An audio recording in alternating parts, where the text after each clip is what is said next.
where tonight, for the first time, you will hear from a juror in the Casey Anthony trial. In an exclusive interview, this woman, previously known only as Juror number 3, gives us a first-hand account of the secret deliberations that led to yesterday's stunning verdict.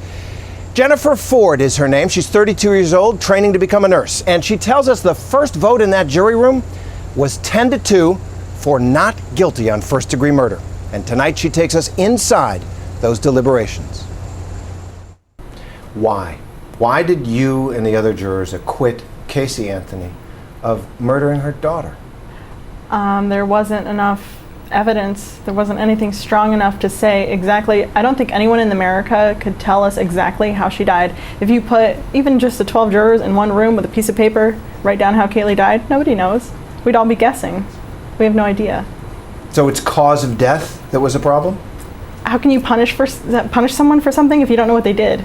The prosecution wasn't able to give you a solid enough picture of how Kaylee died. Do you see that picture? I have no idea what it, like, they didn't even paint a picture for me to consider. You think that this might have been an accident, that she might have drowned in the pool? You believe the defense on that? I'm not saying that. I'm saying it's a lot easier to get to that conclusion. I can walk from here to there and make it happen. With the chloroform, I'm all over the place. I have no idea. I'm in a maze. I don't know where I'm at. I don't know where the end is. I'm not even quite sure where I began with the chloroform. So I can't get from beginning to end, A to B, to see what even happened. I can't make it work. When you all went to deliberate this case, were you unanimous from the start? Or? No. Oh, no. Really? No. I mean, a lot of people, I don't know. I don't really want to speak for everyone else, but there were a lot of conflicting ideas, and some people were like, I feel like she did, but there's just not enough to substantiate it. Some people were just like, nope, she didn't do it. Like, they have nothing for me to even have any idea what happened. And I did hear someone say, we're from Pinellas County, we didn't have that emotion and that whatever. That means we have no bias. We're just looking at the facts. And the facts, when you don't have that emotional connection, they don't prove anything. Like, I'm still confused. I have no idea what happened to that child. There have been people who said you only deliberated 10 or 11 hours, and that shows you weren't serious. Oh. That you didn't really look at the evidence. It's a 31-day trial or whatever it was, 33-day trial. They say you must not have looked at the evidence. That's speculation, and you know what? Speculation is not fact. We had a lot of discussions. We started to look through stuff, but none of it, how did she die? If you're going to charge someone with murder, don't you have to know how they killed someone, or why they might have killed someone, or have something, where, when, why, how? Those are important questions that were not answered. That gets to Casey. Right.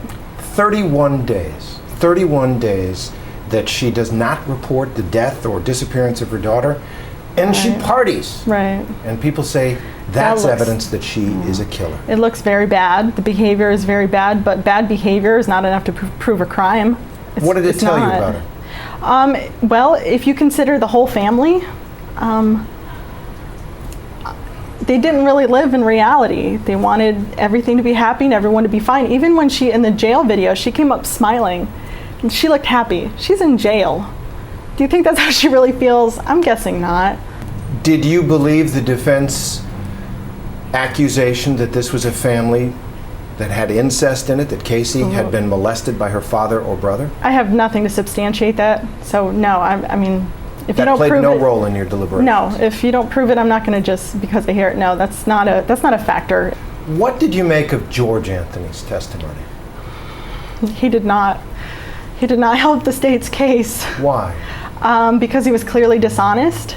He was dishonest? Yes. How? Well, he was evasive, number one.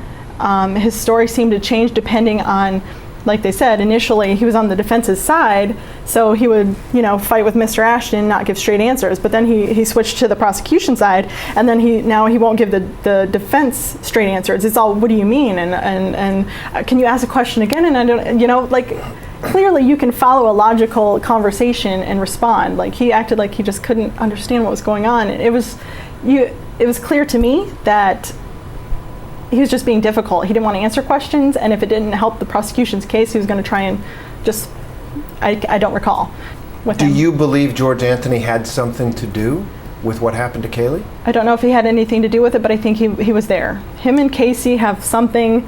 And the jail videos, again, she her mom has all the questions, and George sits there and, pats his wife's back, and then he's like, do you have anything else you want to tell me? He's not like, what's going on? He's always like a step back, hands are clean, not too close.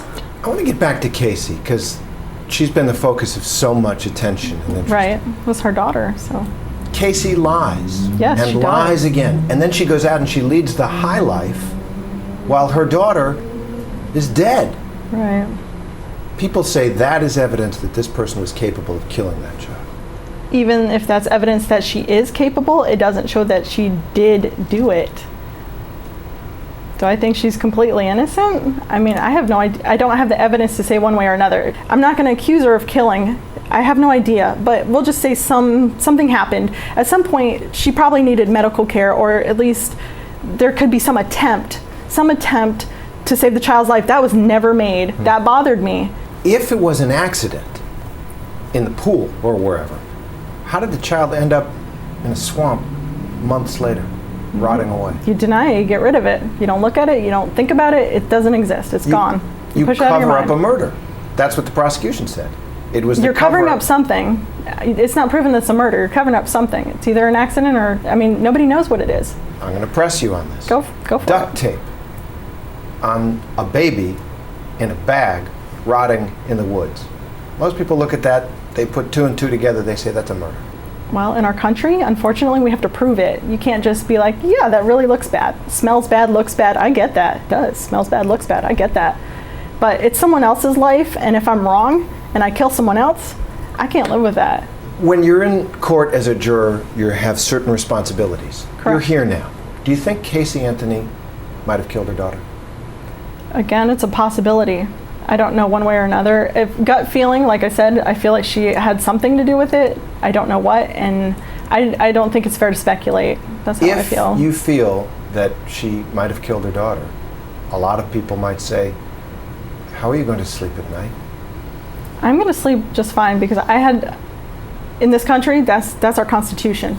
I applied the law. I did the best I could. I tried to make it work. I was reaching. I was trying to, like I said, if they're all three there and no medical attention is given, then that's culpable negligence, failure to provide safety and medical care and things like that. I was trying to go for that, but there's just not enough. It's just stretching and reaching, and there's just not quite enough to get there. How emotional was it to be a juror in this case? There were quite a few people when we got back after the verdict was read. We were in tears. Why were you crying after you handed down a not guilty verdict on murder? Not guilty doesn't mean innocent. How do you feel about that you may have let a woman who murdered her own daughter walk off that charge? It doesn't feel good. It was a horrible decision to have to make, but I had to do it based on the law. One thing you hear among the people who followed this trial is that they wanted justice for Kaylee. Was there any justice for Kaylee here? It's the way our system works. You can't. I don't, if there was a way to give Kaylee justice, if that's what happened, you have to prove what happened, and then I'll give Kaylee justice. I can't just do it because I can't. It's not how it works. When you left the courthouse after your verdict and you found out the international reaction, anger, fury, people calling you names. Yep. What was your reaction?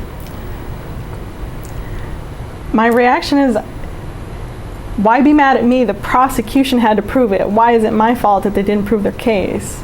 If you give me the evidence, I'm happy to, return a verdict accordingly. But if it's just not there, I'm not going to speculate. I'm not going to be emotional and just charge somebody. I can't do that in good conscience.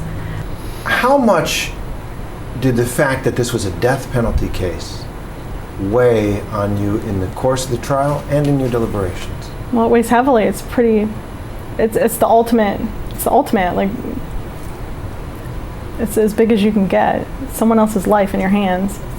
So if they want to charge and they want me to take someone's life, they have to prove it. You have to prove it, or else I'm a murderer too, and I'm not any better.